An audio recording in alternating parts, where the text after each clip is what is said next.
Ve velkém sále pražské Lucerny se konalo manifestační shromáždění k oslavě 2. výročí podepsání Československo-polské smlouvy o přátelství, spolupráci a vzájemné pomoci. Z polské strany promluvil ke shromáždění velvyslanec Republiky Polské Leonard Borkovič. Ministr zahraničních věcí dr. Vlado Klementis řekl v závěru svého projevu: je jen samozřejmé, že Československo jde právě tak jako Polsko bok po boku se Sovětským svazem v zápase proti silám světové reakce a v boji o zajištění míru a spolupráce mírumilovných a demokratických národů. K ustavujícímu sjezdu Svazu československých spisovatelů hovoří Jan Drda. V minulých dnech jsme uspořádali v Praze sjezd československých spisovatelů, na němž se čeští a slovenští spisovatelé sjednotili v jedné ideové a pracovní organizaci. Smyslem našeho sjezdu bylo dát signál k nové konkrétní literární tvorbě, která by zachycovala nového českého člověka, zejména pracujícího, novou naši skutečnost, která by ukazovala taky cestu našeho národa do budoucnosti, k socialistickému zítřku. Hosty našeho sjezdu byli naši milí přátelé ze Sovětského svazu. Byl tu Boris Polevoj, kterého jistě všichni znáte jako autora příběhu opravdového člověka. Byl tu jeden z nejlepších novelistů sovětských, Vadim Koževníkov. A protože my nestahujeme žádnou železnou oponu, jsou si vědomi toho, že kultura je jednotná, pozvali jsme k nám i představitele pokrokové bojující Francie Vladimíra Poznera a významného amerického spisovatele Mike Golda. Smysl našeho sjezdu byl v tom dát signál. Já myslím, že jsme ten signál dali celou sjezdovou prací a nyní jsme přijali parolu, přijali jsme heslo, které nám dal pan prezident. Od slov k činu, od diskuze k tvorbě. Teď budeme psát. Nastaly dny velikých svátků naší divadelní kultury. Do Československa přijel na pohostinské vystoupení proslavený soubor moskevského divadla Dramatu.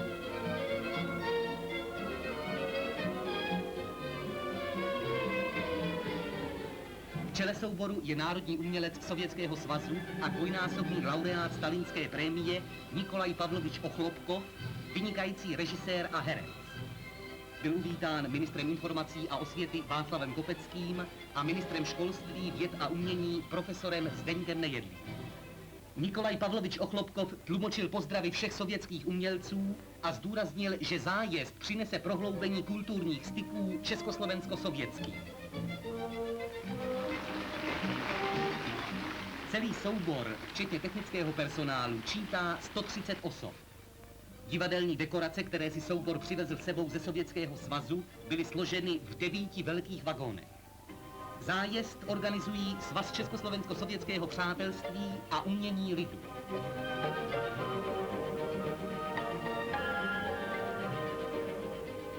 Umělecký vedoucí moskevských Nikolaj Pavlovič Ochlopkov navštívil i několik pražských divadel. Zachytili jsme ho v klubovně Národního divadla po představení Čapkovy hry Ze života hmyzu. V diskusi pohovořil s našimi herci o společných uměleckých problémech a socialistickém realismu, který je metodou vyjádření nejvyšších ideálů. Ideálů socialistického humanismu.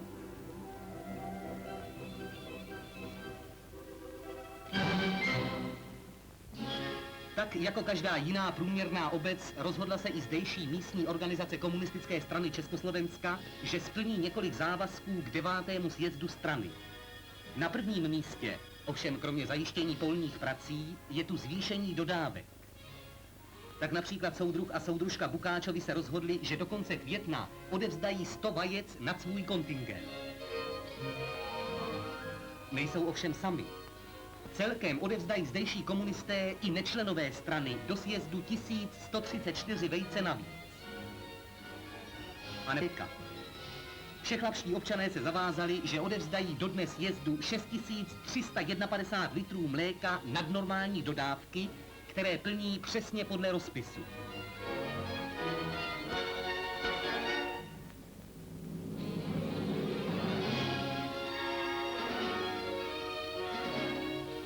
Pak jsou tu ještě jiné závazky, mezi něž patří úprava Olšového lesíka.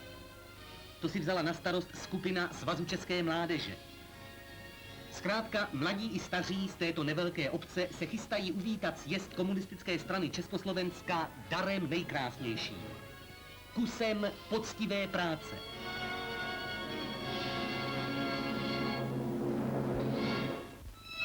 Jen nejlepší ječmen přichází na slípky do sladovny, kde se z něho vyrábí slad, základ dobrého piva.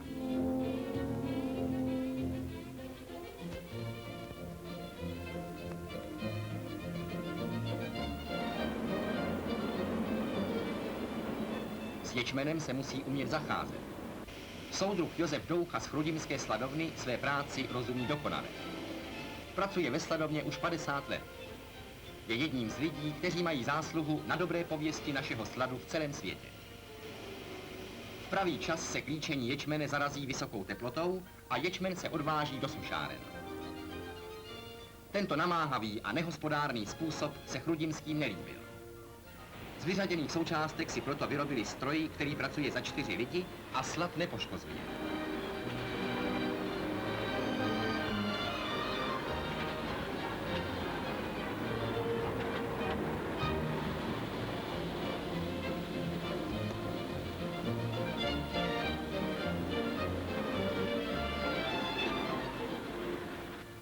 Výsledek této zdokonalené práce, hotový slad, je chloubou našich sladoven a má dobré jméno v celém světě.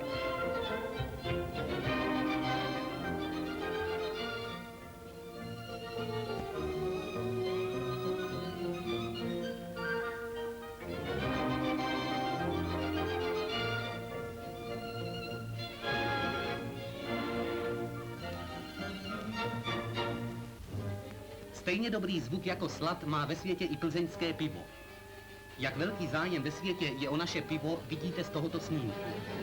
Saudská Arábie neváhá a dováží lahve dobrého plzeňského dokonce letadly.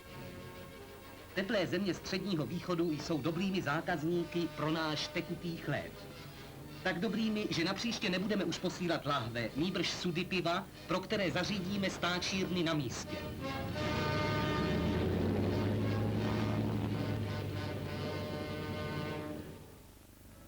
Gorkovská automobilka pojmenovaná po Molotovovi. Byla tu postavena nová hala, kde se montují známé automobily Poběda. Dílna má plochu 15 000 čtverečních metrů. Vzdušný jeřáb je neustále v práci.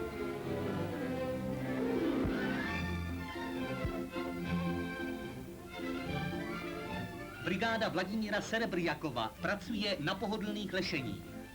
Její výkon dvojnásobně stoupl.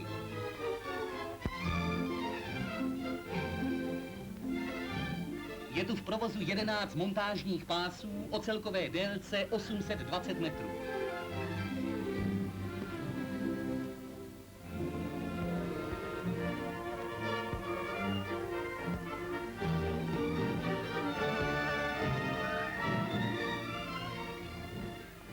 Každých 5 minut vyjíždí nový automobil značky Poběda.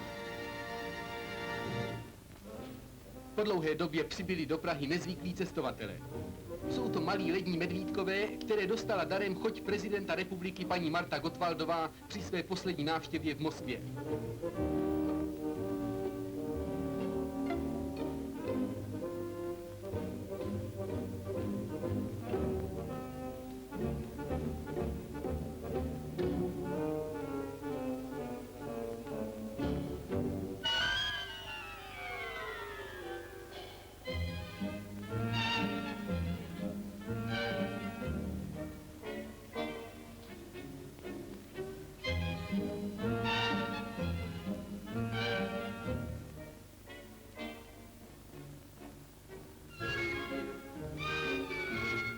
Ošetřovatel v zoologické zahradě jim připravil vydatné posílnění po dlouhé cestě a pozdní zimní mrazíky upravili koupel tak, jak pro lední medvědy má vypadat.